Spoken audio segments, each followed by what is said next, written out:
ఎలివేషన్లు బారడు, వచ్చిన సీట్లు చారడు. బిల్డప్లు, ఎలివేషన్లు ఇవ్వడంలో టీడీపీ వాళ్లను మించిన వాళ్ళు లేరు.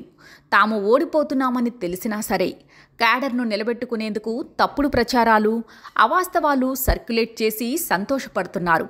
గత 3 అసెంబ్లీ ఎన్నికల్లోనూ చావు తప్పి కన్ను లొట్టబోయిన తీరున ఫలితాలు సాధించిన టీడీపీ ఇప్పుడు వరల్డ్ కప్ కట్టబోతున్న రీతిలో బిల్డప్లు ఇస్తోంది. ఉమ్మడి ఏపీలో 2004 ఎన్నికల్లో టీడీపీ 34 సీట్లు, 2009లో 53 స్థానాలు సాధించింది.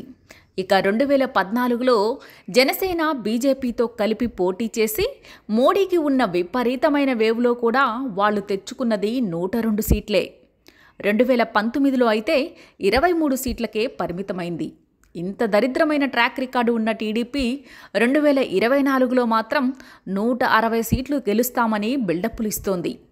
ఇప్పటి వరకు 3 పార్టీలకు పొత్తులో సీట్ల షేరింగ్ ఇంకా జరగలేదు.